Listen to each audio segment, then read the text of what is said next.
Welcome, ladies and gentlemen, to a Friday morning edition of Inside the Lines Race Week. My name is Jet. Hope y'all are having a wonderful morning, afternoon, or whenever you're watching this video type of day. We got a couple stories to talk about, one involving 𝙁Larson and his possible entry into the Indianapolis 500. Right, the first thing, is that even a possibility? But we got some stuff to go over at first with our Inside the Lines rapid fire. We start off in Iowa. The NTT IndyCar Series and Midwestern grocery chain Hy-Vee have united to bring the Iowa Bullring Oval back to the calendar in a new multi-year agreement. The 2022 doubleheader will feature the HyVeeDeals.com 250 on Saturday, July 23rd, and the Hy-Vee Salute to Farmers 300 on Sunday, July 24th, which marks a return after the series last visited the racetrack in 2020. Hy-Vee also revealed that it would also become a full season primary sponsor of a third 𝙍𝘼𝙋𝙍𝙍 Lanigan racing car. Next up is some change going on at Team Penske. Bob Parkers of Fox Sports reported that 𝙎𝘼𝙋𝙄𝙍𝙍 and 𝙁𝘍𝑍𝑐 will switch spotters beginning this weekend at Michigan International Speedway. TJ Majors, who previously worked with 𝙎𝘼𝙋𝙄𝙍𝙍, will move over to 𝙁𝘍𝑍𝑐's number 2 team. Logano will now be spotted by Coleman Presley, and the plan is to keep that spotter lineup for the remainder of the 2021 season, so no change for Ryan Blaney and the 12 car. And finally, NASCAR conducted a closed test session for its next-gen car on Wednesday afternoon at the Bristol Motor Speedway, with Christopher Bell piloting the car. Bell powered the red and black prototype next-gen car around the high-banked half-mile oval for most of the afternoon, while NASCAR officials gathered data, and I think it sounds really cool. I love it. Again, you've heard me talk about the next-gen car, how it sounds. I love how throaty, it's real throaty, that car, and I love how it just sounds, how it travels around the racetrack, and I think when you put 40 cars in the mix, it's going to sound that much better. Now on to our first main story. Revolves around Corey LaJoie, driver of the number 7 Spire Motorsports Chevrolet, who has one top 10 finish this year and is 29th in the point standings. He will not participate this weekend at Michigan and will be subbed by Josh Berry, who's actually subbing from Michael Annett, who is recovering from a leg surgery in the Xfinity Series at Michigan as well. So Berry going double duty this weekend. LaJoie was on Sirius XM NASCAR radio to talk about the reason as to why he will not participate this weekend at Michigan. It came from when we were doing the podcast on Monday afternoon. One of the people within the studio he tested a couple of days later and was positive in contact tracing, regardless of, if I have symptoms or a negative test, it's an automatic 7-day quarantine, which is frustrating, when sure. It stinks and it sucks and it stinks because, I feel like we had a pretty good car prepared, Nation's Guard Camaro going in this weekend and next with 2 wild card races with Michigan and Daytona coming up. So, anytime you see somebody else, we're going to see Josh Berry dancing with my chick on the dance floor on Sunday, which always stings a little bit. But, I do appreciate people checking on me, asking on the time. But it's kind of the world we live in. And do I agree with it all the time? Probably not. But, I feel like NASCAR from start to finish, we were the first professional sport to get back on the racetrack. Obviously, we all know that, how it went last year and how NASCAR continues to navigate this topic of COVID. People, I'm not a scientist. I'm not a politician. I'm a race car driver. And, I was in unfortunate circumstances and, I don't get to do my job this weekend, which do I agree with, or I wish I had the opportunity to prove that I'm not carrying, I'm not transmitting or whatever, but I don't even get the opportunity to do that for what we're working with. So that's what really has me irritated because, I want to be behind the wheel of that 7 car regardless. But on the other hand, I know NASCAR has to do what they got to do, and they don't show bias. So, He then made another statement that says, "I'm not going to tell anyone what their risk aversion should be. I feel plenty healthy. My immune system is capable of fighting off anything. I work out as hard as anybody. I eat healthy. That's kind of where I stand. I don't want to be the guinea pig or the example by no means, but I do think people could probably learn from this particular circumstance and be a little more cautious." And like I said, Josh Berry will replace him this weekend at Michigan. It's not the first time Berry has replaced a Spire Motorsports driver. A few weeks ago at Pocono, he replaced Justin Haley in the Cup Series race for, I believe, the same reason. But yeah, this is really NASCAR's new policy on COVID-19. It says here that NASCAR policy is for close contact. If you had close contact with someone that did test positive for COVID-19 and you were not vaccinated, You must quarantine for a week, and then when you come back, you have to show a negative test, then show no symptoms. So you have to have those two things in order to come back and compete.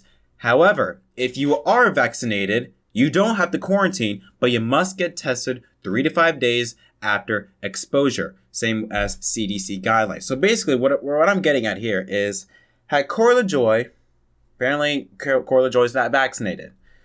If he did get vaccinated, he could still compete. Knowing he had that option, is it a bit mean to say I don't feel bad for him? I don't know. You had the option and you didn't take it. So, sucks to suck, I guess. I mean, yeah, it does suck that he can't race, but I mean, I don't know. If he didn't get vaccinated, yet knowing that if you do get vaccinated, you don't have to quarantine. Again, I kind of don't feel bad for you.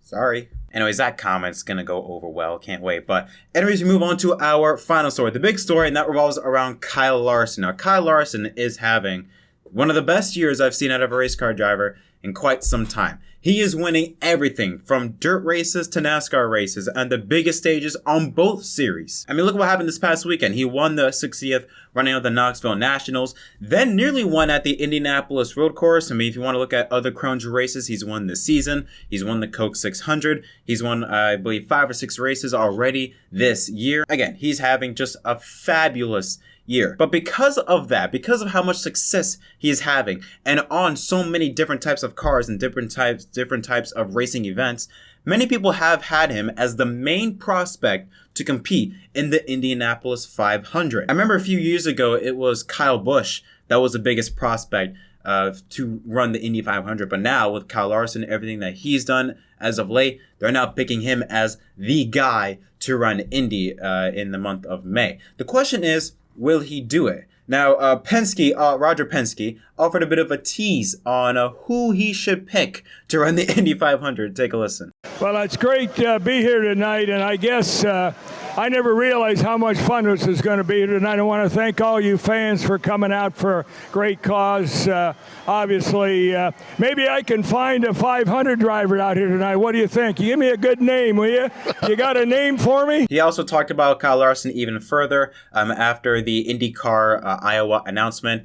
Take a listen. Knowing Larson, he's just one of the most great drivers we've seen in many decades. So you don't really confirm probably whether you're in talks with him to add him to a seat in one of your cars? Well, I'm getting into hiring drivers for sure right now. That's not mine. Yeah. But I just wanted to kid the fans that there must be somebody here we can get a drive, right? There's even a full article by Robin Miller on Racer.com that says that IndyCar must do whatever it takes to get Larson into the 2022 Indy 500. I mean, you even had Jeff Gordon, who is one of the greatest drivers in NASCAR, talking with Robin Miller, saying that Kyle Larson is their version of Mario Andretti, or their today's version of AJ Foyt, a guy that can just get into a car, have had very little experience of it, and somehow can just win. But the question is, will it happen? Will Kyle Larson run the Indy 500? Well, let's first start off, will he run it next year? I don't see that's the case. First of all, I have to understand that he just got back into NASCAR. I think with everything that happened last year, Larson said he really wanted to come back to NASCAR. And I think Larson wants to focus on NASCAR. Yes, he's doing all these other stuff, with dirt racing and things like that. But if you're going to compete in the Indy 500, you have to be committed to running this race for the entire month. It's not like when you go on these dirt races where, okay, you race for one night, back to the business at hand. No, with the Indy 500, you got to be committed for the entire month. And I don't know if Larson wants to do that right now, at least. I think he might consider doing the Indy 500 later in his career, but I don't think he wants to do it right now. The second thing you have to look at is, are there any sponsors that are willing to step up to be with Kyle Larson? We know NASCAR is all taken care of with the HendrickCars.com, Valvoline, I think Cincinnati and companies like that, and Freightliner, that's all good. But for IndyCar, might be a different story. I think more than likely, if he were to run the Indy 500, it would probably be in a Chevrolet, or at least in a Chevrolet team, like maybe a Team Penske at Carpenter Racing, maybe one of those two teams. We've seen Penske gone out of the way to do one-off races with, Castroneves during his later years with Penske. He only competed in the Indy 500. Ed Carpenter could be another route, like I said, that is a Chevy team that has done one-off races in the past. You look at Danica Patrick in 2018. Those are just a couple Chevy teams out the top of my head. So if he were to run the Indy 500, you could look at those teams. But before that's even a possibility, before we could even think about who Larson could drive for, it's got to come down to Rick Hendrick, because Rick took a gamble on bringing Kyle Larson back to NASCAR. Larson is going to obey to whatever Hendrick says. If Hendrick says he doesn't want Larson to do the Indy 500, Larson's not going to do it. He's not going to go against Hendrick's word, especially when Hendrick took a big risk on Larson. Now, we do know that Hendrick has been a lot more lenient on his drivers racing other series. I'm pretty sure maybe earlier in Hendrick's career, maybe 3, 4, 5, 6 years ago, Hendrick was pretty strict, or at least didn't really encourage his drivers, I should say, to not run other races outside of NASCAR. Probably out of fear that things could go wrong, drivers could get hurt, and they'd have to be sidelined and, will not be able to compete on Sunday. But now, especially with Jeff Gordon now entering the realm of things, and him more than likely going to step up to the plate once Rick Hendrick retires, you could see a change of pace at Hendrick Motorsports. And we're starting to see that already nowadays.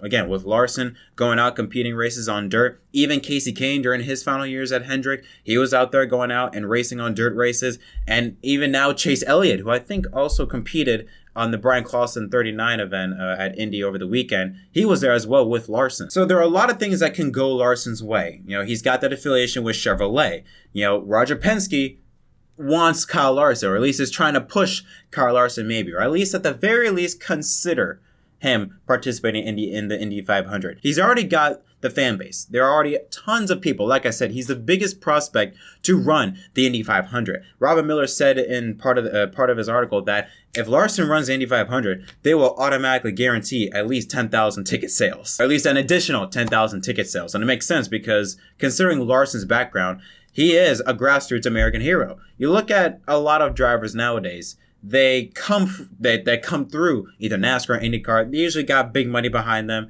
come from a rich family, things like that. But Larson is a driver that literally, he came from nothing really. He wasn't a big name. He didn't have that, last name backing to his side. He didn't have, big time companies or big time money to his side. He came in, and Chip Ganassi took a gamble on him, didn't really bring much to the table, and now look where he is. He's now winning races left and right for one of the greatest organizations in NASCAR. Kyle Larson running the Indy 500 and automatically will be doing the double if he were to compete in the 500. That would be great publicity for both, like I said, NASCAR and IndyCar. So it'd be a huge W for motorsports in terms of the media landscape. It's all just going to come down to really Larson if he A, wants to do it, and B, if Rick Hendrick would allow him to pursue that opportunity. But it's really all just speculation because we really haven't heard anything from Larson even discussing anything about the Indy 500. But it would be cool, just saying. But that is going to conclude this episode of Inside the Lines. If you guys enjoyed this video, don't forget to leave a like and subscribe for more content. What are your thoughts on any of the stories I talked about in this episode? But until next time, my name is Jett from MDK, and I'll see y'all next time. I never switch sides, like even when I die, I'ma ride for the squad, let her ties in the hearse. I've been on the vibe, kinda hard to describe. I remember